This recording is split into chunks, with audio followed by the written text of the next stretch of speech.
Welcome back as we continue to read chapter 10 from Peaches, Womanist Thoughts on Finding Peace, Overcoming Peril and Tapping Power.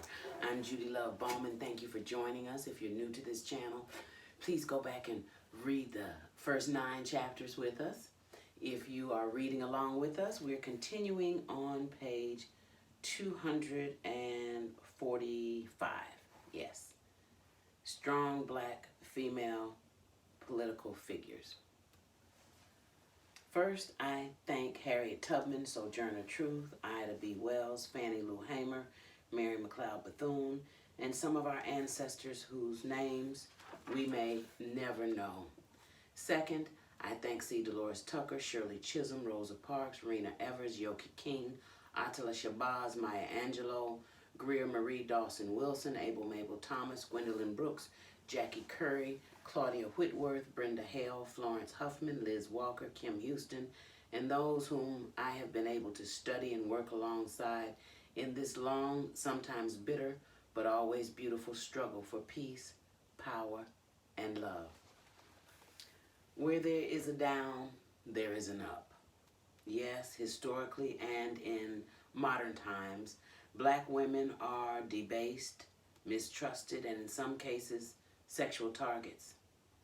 At the same time, we have strong Black political figures like the Honorable Maxine Waters, Dr. Marian Wright Edelman, Oprah Winfrey, Michelle Obama, Senator Kamala Harris, the Honorable Abel Mabel Thomas, and the list continues. We need to support the strong Black women who are making things happen. In a 2017 open letter to the Democratic National Committee, Chairman Tom Perez, L. Joy Williams, a brilliant political strategist, and dozens of other outstanding community leaders stated that there is too much at stake to ignore Black women. As I have stated previously, Black women are the heads of 75% of homes. Therefore, many of us make decisions related to purchasing power and voting, which in many cases are of interest to the dominant class. The most loyal voting bloc for the Democratic Party is Black women. According to the United States Census data, voter turnout for Black women was 68.1% in 2008, 70.1% in 2012, and 64.1% in 2016. More than 50 years after Bloody Sunday in Selma, Alabama, there is voter suppression in at least 20 states. Undermining the voting system is a threat to democracy and a threat to the Constitution of the United States. Although the voting system is against us, in some instances, we often fail to support one another. Sadly, some peaches do not vote at all. Some Black and white men will eat our food, watch us dance, listen to us sing, lie with us in the bed, but have serious issues when it comes to supporting powerful, trustworthy, reliable, brilliant Black female slave descendants for political office. Often we do not even support one another. We need to vote for those who promote a civil rights agenda. There are many who join us in this mission to bequeath the legacy. I first met Representative Abel Mabel Thomas, who was elected to the 56th District in Georgia at a National Political Congress of Black Women Conference in Detroit, Michigan in 1994. Like many of you, she is continuing to bequeath the legacy that Ma Shirley Chisholm refers to in her personal memo to me. My dream is for Black women to be able to stand up and be respected for ourselves, our race, and our gender. It should not have to be a choice between race and gender. Too many in the world, both our race and gender make us hidden, marginalized, and invisible. The Equal Rights Amendment and mainline organizations like NOW, the National Organization for women are helpful with regard to gender equality issues. However, white women have a different history and timeline for emancipation. For example, white women whose families came to America in the 1600s and 1700s were well established financially, psychosocially, educationally, etc., before blacks were even emancipated. White women could vote before black women or men could do so. It has been reported that many of the leaders of the women's suffrage movement were white supremacists. So, as in every other aspect of society, being black and female pushes us to the margin. With the exception of some poor, mentally challenged, drug-addicted, and or differently abled white women, these white women were farther along on Maslow's hierarchy of needs with regard to self-actualization than black women of any social status. I attempted to point out this dichotomy during the introduction of my keynote address to a federal women's program audience. In 2016, after being asked to serve as the moderator for the panel sponsored by the Federal Women's Program Committee, the director of the program sent me a missive informing me that I was neither to discuss race, as I had done the 2 previous years in locally televised keynote addresses to establish the context, nor any particular candidate during the candidacy of Secretary Hillary Clinton for President of the United States. I could not talk about race, womanism, or the first solid female presidential candidate nominated by a major political party. Race is critical in the context of women's rights, feminism, and gender parity in America. In her book, When and Where I Enter, The Impact of Black Women on Race and Sex in America, Paula Giddings explains the way the women's movement historically spoke to the needs of middle-class white women, which left black women and even some poor white women in what Bell Hooks calls the margins of the movement. Within American stratification and within feminism itself, black women, the peaches in the typical salad, have historically been at the bottom or left out completely. We have been and continue to be subdominant in a dominant world. As highly acclaimed as the book and as the Academy Award-winning movie Hidden Figures, which highlighted brilliant black female mathematicians at NASA was, approximately 2 months later, Hollywood released the film Gifted, starring an equally gifted, young, blonde, blue-eyed girl. This swift juxtaposition could have diluted the gifts that were featured in Hidden Figures. We have been blessed with the opportunity to learn, to read, when our ancestors were often killed or punished for learning to do so. In many jurisdictions, we can go to community college for free. So we can read, write, purchase property, vote, and run for office. If you are not registered to vote, you may do so in any state at www.morelovewithdrjudi.com. We as a people are, as one sister put it, known for dressing. We can put on nice clothes, wigs, hats, and makeup. We can meet, greet, cook, and eat.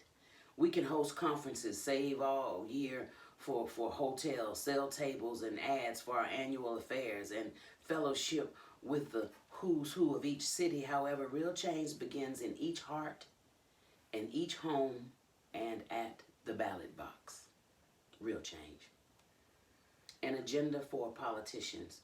We need strong politicians and role models depicted in literature, film, and television, and of course in Washington, D.C., and every state and local government office. We need politicians on both sides of the aisle. Adam Clayton Powell allegedly called Dr. Martin Luther King Dr. Martin Loser King. Some called him an Uncle Tom. Although I neither condone nor excuse some of President Trump's statements and or actions, I hope that we black women will be able to work with our Commander-in-Chief and whomever is in a position to help us gain some type of peace and parity in America. We need to work alongside those who, despite the past, will work to help black women strategize and thrive. To those who walk with us along, to those who walk with us on the long, sometimes bitter, but always worthwhile journey for Black female empowerment, let me remind you not to be discouraged. Whether it is something subtle or blatant, some cannot deal with the audacity of Black women who choose justice. A preacher who knows about my work with the More Love movement said from the pulpit while I was a visitor, social justice ministry is not what is important. The ministry of Jesus Christ is what is important. Although it seems as if he were taking a personal dig at me, if he has time to speed read my book, the P15 Passbook, America's Passport for Unity, he will find I have 15 principles. And in the appendices, I have the eternal P, which is the public invitation to Christian discipleship. My point is that some will try to discourage and intimidate you. Keep moving. As an old preacher said, the more they talk, the more you do.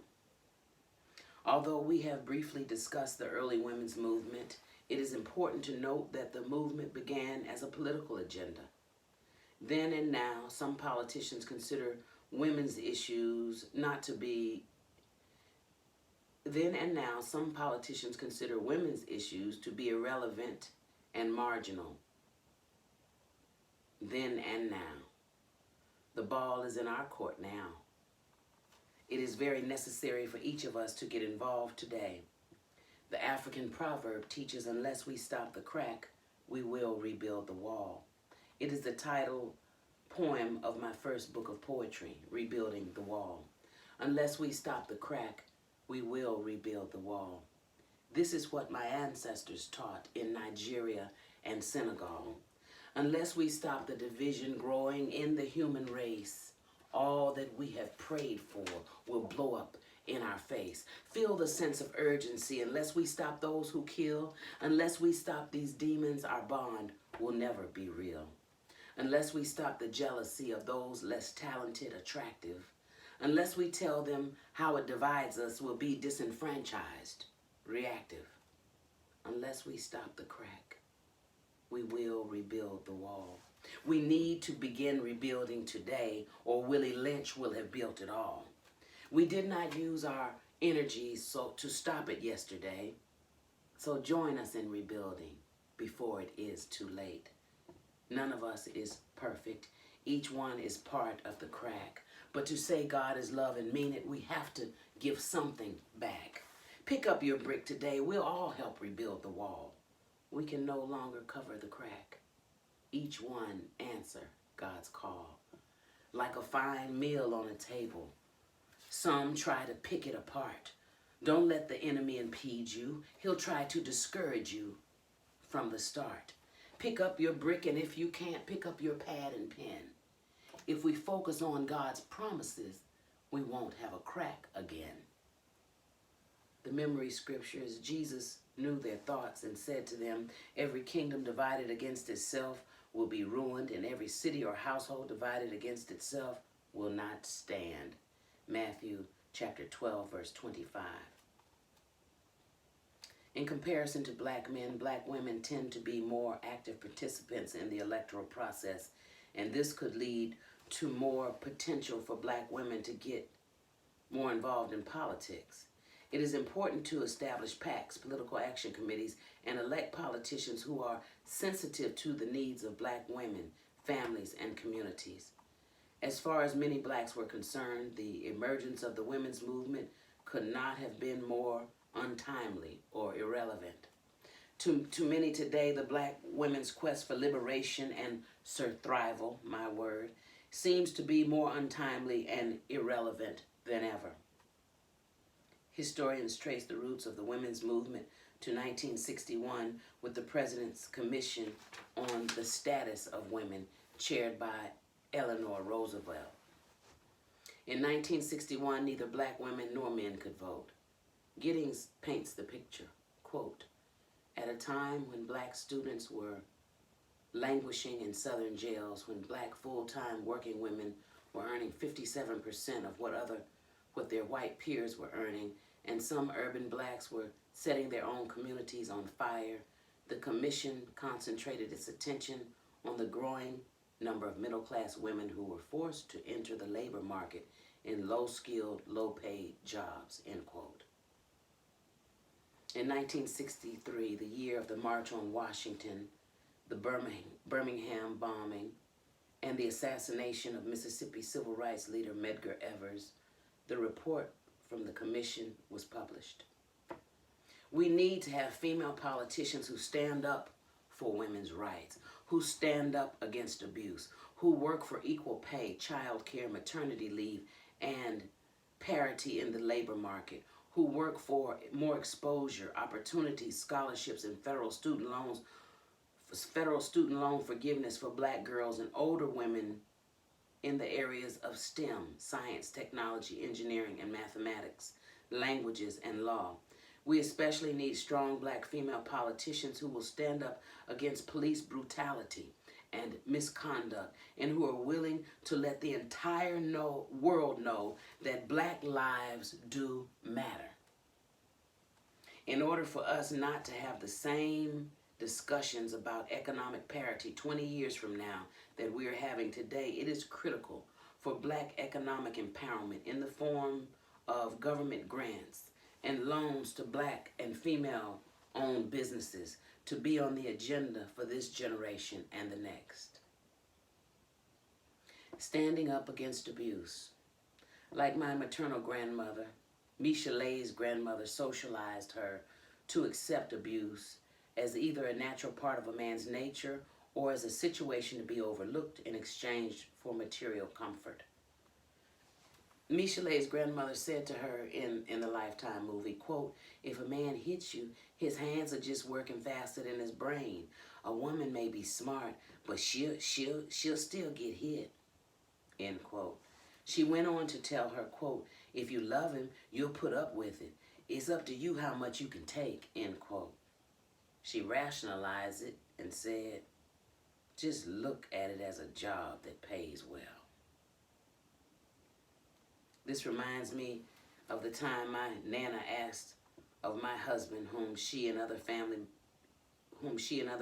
in the family were enamored with because he was a stellar provider, said, quote, "He didn't beat you that badly, did he?" end quote. My brother said nothing of the violence and safety issues in my marriage. He simply said, quote, "We never had a Mercedes in the family. You have too," end quote. Neither our souls nor our safety is for sale. It's almost as if your emotions, body, and memories are for sale, not to mention the environment you set for yourself and children. Another woman in the Lifetime movie told a young Michelet, "Never let a man hit you, and if you do, then you fix it. Fix it yourself first." She said in South Central Los Angeles, in her neighborhood, quote, "Someone was always getting hit," end quote.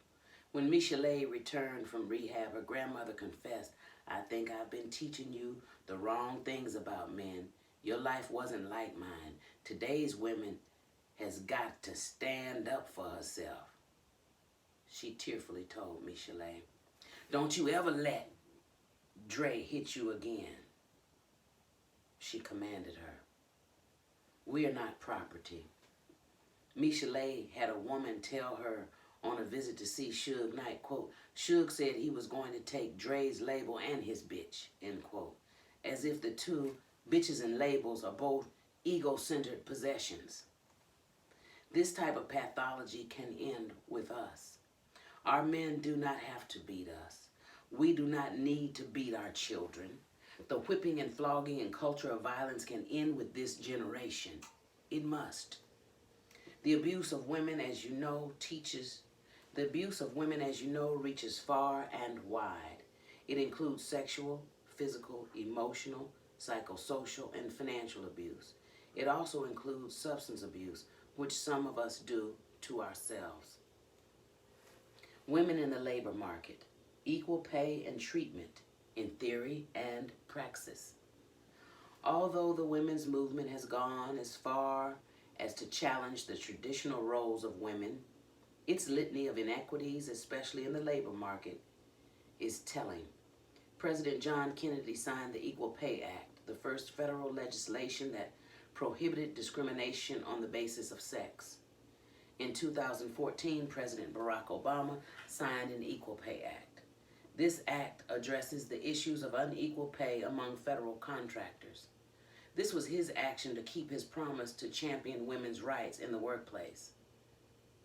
The Fair Paycheck Act would close loopholes in the Equal Pay Act of 1963. When we juxtapose theory and praxis, today there is still a need for parity with regard to gender and pay, and gender, race, and pay. According to Lisa DeBode, quote, women earn 77 cents to the dollar compared to men. African American women earn less, end quote.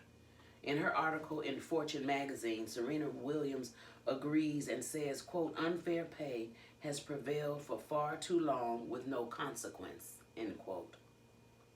The tennis champion and business mogul explains, quote, through decades of systemic oppression, black women have been conditioned to think they are less than. The issue isn't just that black women hold lower paying jobs. They earn less even in fields of technology, finance, entertainment, law, and medicine, end quote.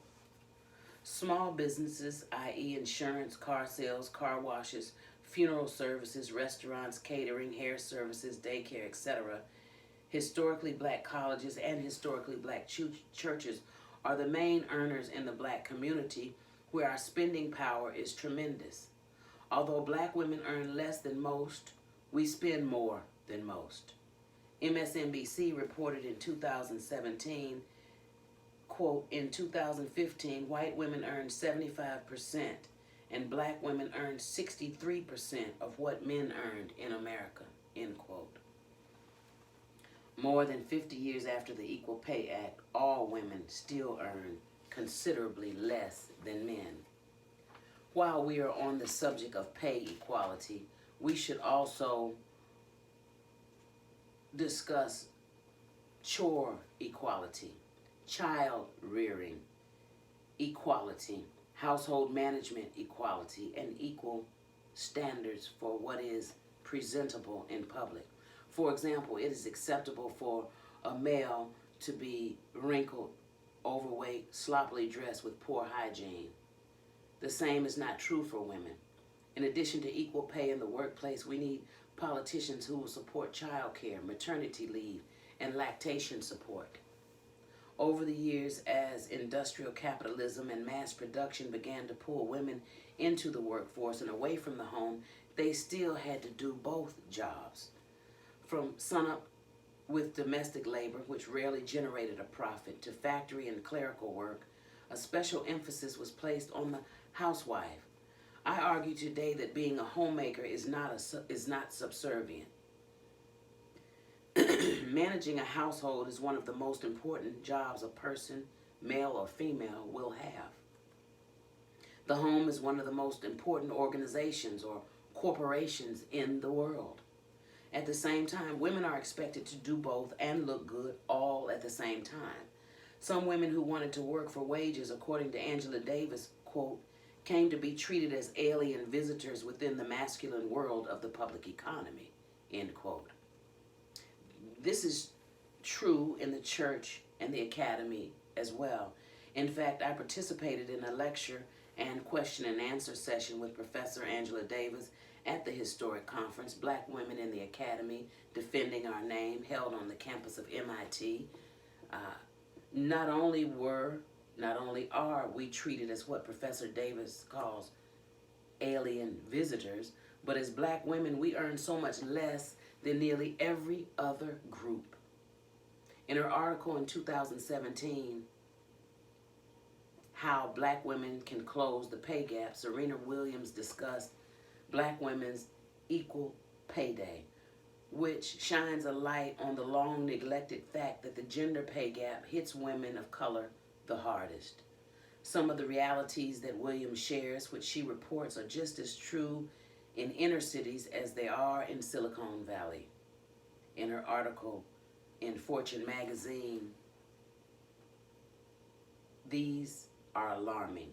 1, women of color have to work on average 8 months longer to earn the same as their male counterparts do in 1 year. 2, black women earn 17% less than their white female counterparts. 3, black women are paid 63% of the dollar men are paid. 4, black women who have earned graduate degrees are paid less at every level. Encouraging us, Peaches, to challenge this economic situation for black women, William says, quote, "Together we will have to fight for every penny," end quote. Portions of the article where Serena Williams tells her story are encouraging, inspirational, and very necessary. Yes. Thankful for that article. Quote, "Growing up, I was told I wouldn't accomplish my dreams because I was a woman, and more so because of the color of my skin. In every state of my life, I have had to learn to stand up for myself and speak out. I have been treated unfairly. I have been disrespected by my male colleagues, and in the most painful times, I've been the subject of racist remarks on and off the tennis court. Luckily, I am blessed with an inner drive and a support system of family and friends that encourage me to move forward. But these injustices still hurt. I am in the rare position to be financially successful beyond my imagination. I had talent, I worked like crazy, and I was lucky enough to break through. But today isn't about me. It's about the 24 million black women in America. If I never picked up a tennis racket, I would be one of them. That is never lost on me. The cycles of poverty, discrimination, and sexism are much harder to break than the record for the Grand Slam titles. For every black woman that rises through the ranks to a position of power, there are too many others who are still struggling. Most black women across our country do not have the same support that I did, and so they often don't speak out about what is just, fair, and appropriate in the workplace. When they do, they are often punished for it," end quote. Together, we can change the status quo with regard to equal pay and treatment in the workplace. I take my cue from Serena Williams, who says, "Changing the status quo will take 1, dedicated action, 2, legislation, 3, employer recognition, and 4, courage for employers to demand more. Courage for employees to demand more." The first step in making a change, Williams suggests, is pushing the issue to the forefront so that employers across the United States can truly understand that all male and female employees must be compensated equally, not close, not almost the same, equally. She partnered with SurveyMonkey for a study which presented the following conclusions. 69% of black women perceive a pay gap, while just 44% of white men recognize the issue. Nearly 2/3 of black women say the major obstacles remain for women in the workplace. In addition to gender, black women see obstacles to racial equality. 3/4 of black women workers say there are still more significant hurdles holding black minorities back. Still, some black women remain optimistic. More than 43% of black millennial women believe men and women will have equal opportunities for promotion. The results of this survey instrument gives a number to the gap women feel every day. Williams encourages us, Peaches, and says, quote, "Black women, be fearless. Speak out for equal pay. Every time you do, you're making it a little easier for a woman behind you. Most of all, know that you're worth it. It can take a long time to realize that. It took me a long time to realize it. But we are all worth it. I've long said you have to believe in yourself when no one else does," end quote. Support for black women in the academy. We need politicians who will support and initiate exposure, opportunities, scholarships, and federal loan forgiveness for black girls and women in STEM, science, technology, engineering, and mathematics disciplines, languages, and law. Margot Lee Shetterly's book, Hidden Figures, along with the movie, brought to view the need to involve black girls in careers in science, technology, engineering, and mathematics. According to a Google search, only 6.7% of women graduate with STEM degrees. Black Girls Code has introduced more than 6,000 girls to the possibility of STEM careers. The long-term goal, according to founder Kimberly Bryant, is to, quote, affect 1 million girls by 2040, end quote. America needs more black female medical examiners and coroners who investigate and confirm causes of death. We need more black female medical researchers who will find cures for cancer, HIV, diabetes, arthritis, muscular dystrophy, multiple sclerosis, and HPV. We need politicians and activists to assist black girls and women with tuition assistance and student loan debt relief as well. Black lives matter.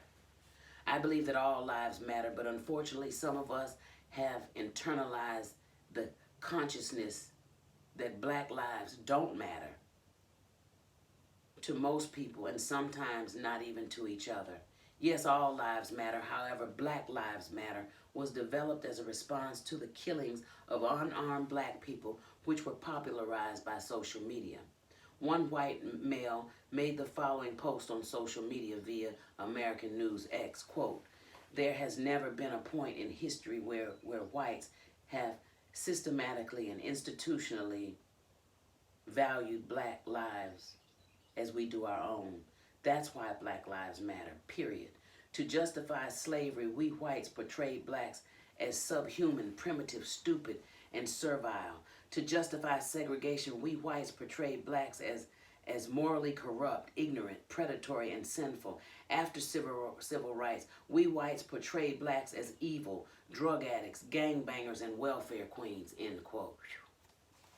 The names of our beloved Jeremy McDowell, Philando Castile, Alton Sterling, Michael Brown, Freddie Gray, Trayvon Martin, Tamir Rice, Eric Gardner, may they rest in peace, are equally sad at the same time, more familiar than those of the females. Their names are more familiar than those of the females. Sandra Bland in Texas, and Mitrice Richardson, whose naked body was found in the desert and whose bones were removed without proper authorization in Nevada. In 2017, the Senate Criminal Justice Committee approved its version of the Sandra Bland Act, which aims to comprehensively change the way police and civilians interact. Sandra Bland needs to be remembered for the season when things changed for black women throughout America. She was arrested and sent to jail because a white male police officer did not like her attitude and was offended that she questioned his request for her to extinguish her cigarette. Mitrice's mother, Latrice Sutton, was reportedly awarded $900,000 settlement from the county. However, neither a settlement nor a bill can bring back our women, including those missing in Washington, D.C. in 2017. There are many black women who have been killed by police officers whose names we will never know. In her article, #SayHerName, Why We Should Declare That Black Women and Girls Matter Too, Lily Warkrith says that it is not surprising that names like Rekia Boyd, Chicago, Illinois, Kayla Moore, Berkeley, California, Shelley Frey, Houston, Texas, Tanisha Anderson, Cleveland, Ohio, and Kyam Livingston, Brooklyn, New York, do not sound familiar. As a national conversation around race and law enforcement has grown in recent years, the experiences black women have with police have been largely excluded. The #SayHerName campaign is a reminder to, as activist Dream Hampton argues, quote, offer a more complete, not competing narrative about policing and race, end quote. Associate Director of the African American Policy Forum, Rachel Gilmore, says, quote, "When you bring women to the narrative, it very much complicates our understanding of what police violence is and actually builds a much more structural based argument around the problem," end quote. We are reflecting on the 25th anniversary of the Los Angeles riots this year, 2017. 25 years after the riots, we still have challenges between our black race and some police officers, poor people, and some members of law enforcement. Your encounter with law enforcement. America needs more politicians who will support our law enforcement officials and who also protect our citizens from unethical, racist, sexist officers and their misconduct, as well as those who are willing to investigate Justice Department reviews. A 2017 study of the use of language by police found that officers in Oakland, California, quote, "are more likely to speak to white people with a higher level of respect than they give to black people," end quote. Although this is generally the case at medical, financial, and educative institutions, sometimes encounters with law enforcement can be life-threatening and even deadly. For the study, which was published in the Proceedings of the National Academy of Sciences, researchers used 183 hours of body cam footage taken during 981 routine traffic stops by 245 different officers with the Oakland Police Department in April 2014. If you have an encounter with police, please remember to stay humble. Record the event if possible. It is your legal right. Follow instructions. Remember that you have the right to remain silent. Be sure the officers can see your hands and follow up with any challenges or complaints after you are in a safe place. If you are alone and do not feel safe, be sure to pull over in a public area. Swallow your pride and try to comply. God hates a proud look. We can pray and stay humble until the situation passes. Oppressive police officers have guns just like the good police officers. Let them take your dignity for the moment if necessary, but please do all you can so they do not take your life. I pray that all police will be accountable. In addition to being victims of police misconduct, black women are often economically profiled and exploited. Economic support. Black women should support PACs and politicians who create and encourage programs which offer training, grants, and low-interest loans to black female-owned businesses. Focus on black women's health. A focus on black women's health, i.e. diabetes, high blood pressure, obesity, fibroids, depression, etc., should be on the national agenda as well. Where do we fit and what do we do? As women and those with womanly persuasions, we primarily define ourselves by our relationships. It means a lot to say, and in these days post something referring to our relationship positions or roles such as wife, partner, mother, grandmother, etc. On the other hand, men and those with male persuasions often define themselves in terms of their job function, roles as CEO, pastor, treasurer, electrician, etc. You are unique, perfect, whole, and complete. There's no one else on the planet like you. Be your beautiful, wonderful self and follow your heart, dreams, and instinct. Pray and think things through. That is the advice I would give my younger self. When asking where do I fit, be sure to think things through. I was married and changed my name and religious denomination from Presbyterian to AME, African Methodist Episcopal, by age 22 or 23, when my brain was not even fully developed.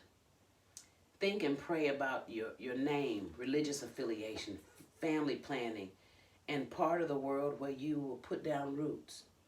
Take time and think. When my classmate nominated me in my class, when my classmate nominated me and my class voted for me to preach the graduation sermon for Harvard Divinity School in 1990, without even thinking or praying, I jumped up and said, would it be okay if my husband and I preached together? I had seen and preached and led workshops alongside husbands and wives, John and Cecilia Bryant, and Granger Browning, Jessica and Greg Ingram, in ministry together. So I followed the model rather than accepting my class's invitation to preach. Similarly, Lynn Norman, a former editor at Ebony, featured me in the 50th anniversary issue in the article 50 Leaders of Tomorrow. Ms. Norman asked me to recommend other headliners. I recommended my husband, who along with 3 others headlined with me, and a fellow Peach, Jennifer Smith, Esquire. Jennifer was so wonderful that I passed one of my sorority AKA names, line names, on to her. Personality Plus is the name I passed on to her. I was delighted to recommend other headliners, but if I had to do it again, I would have followed in the steps of those like Ralph Waldo Emerson and delivered the Harvard Divinity School graduation speech or sermon solo, and neither changed my name nor denomination. I just want you to be sure to pray and take your time with important decisions. It is often difficult to think 10 and 20 years down the road. In any case, the angels are in position. You may change your mind during different seasons, but be true to yourself. Pray and have a vision. Here, friends, ends chapter 10 from Peaches, Womanist Thoughts on Finding Peace, Overcoming Peril, and Tapping Power. I'd love to hear your comments below. Please comment. If you like this video, give me a thumbs up and please share it. Let the whole world hear this message. Somebody you know needs to hear it. Thanks so much, and thanks for subscribing to the channel. Love is power. Power to the Peaches. And in the meantime, the Lord bless you and keep you. Make his face shine upon you, be gracious unto you, and give you peace, power, and love. More love. Boost.